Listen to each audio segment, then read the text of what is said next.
who I believe this occasion is staged to give them the floor, to give their perspectives. I salute all of you. As they say, all protocols duly observed. Your Excellency President Barrow, when your kind letter of invitation reached us at Gambia for All, we felt honored. We therefore like to thank you.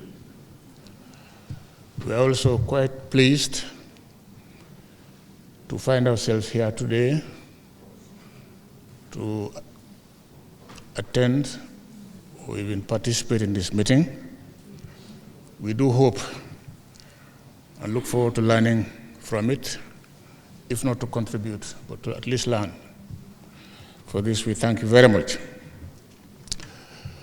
We've noted also the way this dialogue process is conceived of in terms of how it is structured across planned, what do you call them, fora, sectoral fora, technical fora, to culminate in an open forum here, I think on the 16th. And we took note of the interesting subjects which have been selected for deliberation as themes. We really don't have much to say or to quarrel about that. We find the different themes quite pertinent, and we are quite hopeful that if justice is done to them, the outcome will be to the good of the country, and for that we commend you. I wouldn't even want to go into details of it, simply to observe that because of the urgency attached to it, we are particularly delighted that the management of public resources is listed as one of the topics that will be considered. Not to say the other topics are not important. In fact, as I said, the list is not necessarily exhaustive. But there is a particular urgency, in our opinion, in Gambia for All, to reflect on the management of resources, not only as a democratic requirement, because equitable and effective management of resources goes to the heart of good governance, which is the heart of the democratic system. But secondly, ours is a situation of dire resource constraints amidst increasing needs of our people. So therefore, how we manage those resources is a very critical issue. And unfortunately, it's not just our observation at Gambia for All, but if you follow debates, if you also observe the mood in the country, there is a lot of concern and disquiet about a number of things going on that affect the management of resources, that even in some cases are tantamount to mismanagement of resources. I can cite, for instance, the issue of corruption, which has been talked about for a long, long time. And when we reflect now,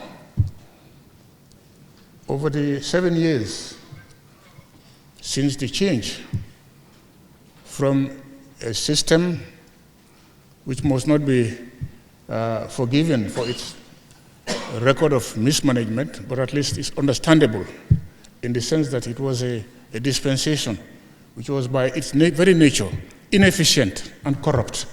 That's a dictatorship.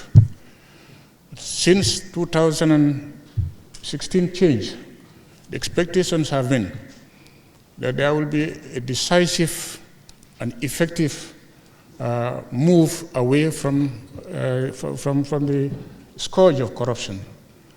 And yet, what we are seeing in terms of what has been revealed by inquiries that have been carried out, as well as regular periodic audits, is that if anything, corruption continues to fester, and therefore a major threat to effective and good management of our resources. Allied to it also is the question of commitment to ensuring accountability. Here we have to go again to the implementation of recommendations that arise from audits and other probes. Again, we are seeing some concern, developments which really don't seem to satisfy us. There is the fact, for instance, that when we look at the long period of stewardship under the dictatorship, the only or the major attempt to ensure accountability for wrongdoings during the time, apart from, of course, the human rights abuses which the TRRC process seems to be wanting to address, has been just the Jane Commission, whose scope, in my opinion, is rather limited in that it focused on the person of Mr. Jame and his close associates. I think the term was close associates. But it's difficult to make us believe that the mismanagement that had gone on during those long 23 years was limited to only what Jame and his people did, and his close associates did. I think a much thorough probe into what has happened going on would have given a better signal to our commitment to ensure accountability. That apart, even the little outcome that we got from those inquiries in terms of their implementation and subsequent actions, which we seem to see as a reversal of what had been established against them, or in a way helping to cover up for impunity. These are worrying concerns. Closely associated again with the management or mismanagement of resources is the issue of waste in the government system. The state is proving extremely difficult and onerous for an economy like ours. I think this has to be looked at. It has to be looked at very seriously. The way government resources are budgeted don't give the governed, those who are not in the government, a fair chance to bargain.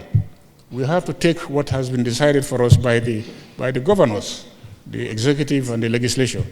But if we had given a chance, I think we would have said, no, you are charging us too much for this. You people are charging we, the governed, too much for what you provide.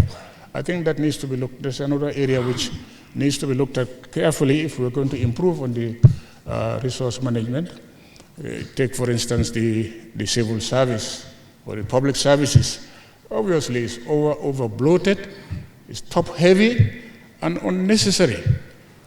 Some of us have had experiences, at least, of what the tasks fall to some of the outfits we see. Take, for instance, our diplomatic missions. I now see the norm is for missions to be over-bloated with ambassadors, deputy ambassadors, and so many, which are really not necessary at all. And these are very expensive, they make very expensive indents in the use of public resources. So waste is also another aspect which I think should be included in the consideration of the management of resources. Maybe I can cite a few more, but maybe I'll stop there. Just to give you an example, my reasoning behind saying that there is special urgency that should be attached to the consideration of the area of resource management to look out for possible improvements in that direction. That point having been made, the only other reflection I like to make is provoked by a thought that went through my mind as I listened. As I said, I did note the way this particular dialogue is structured, and I have no much quarrel with that. I also note that the topics listed for discussion are very pertinent. But I wondered really what really is going to be what's going to be the future, as it were. The moderator himself talked about guarding against turning this into a talk shop. And I also wonder whether, if it's not a talk shop, and the president did say he wants it to be institutionalized, which means that it's not going to be one-off, but it may not be one-off, it may be institutionalized, but what will be the substance? What will be the substance? Is it going to be another talk shop, as the moderator said, or some occasion for back slapping and scratch my back and I scratch your back kind of session? Or is it going to be meaningful input into the improvement of the governance of the country? I think really that we have to give a lot of attention to that. For instance, for one thing, it's important that we assign to this process matters that don't necessarily bring about stepping on each other's feet, on each other's shoes. There is a government in place which has got the mandate to run and has, of course, got to decide on direction of policy. But I think we can agree on issues that touch on basic values that we subscribe to as a nation. Values such as a democratic life or a democratic system of government, values such as oneness of our nation, values such as equitable distribution of resources that we've just been talking about. And whenever those issues appear to be threatened by happenings or absence of happenings, then I think it's necessary to think of an appropriate forum for consulting and getting alternative views, if possible, with a view to building consensus. It's important that we go for a style of government which makes consensus building an essential feature, if not a cornerstone, of our governance system. This is really my reflection that I want to contribute to the idea. Not so much about the present session that we are convening, but the future of this as a style or as a feature of governance in our country. I think dialogue is important. It ensures inclusivity. It also goes to, as I say, help in building consensus, which is necessary in a small country like ours. I think with those few remarks, I want to take leave and thank you once again for Mr. President for taking the initiative.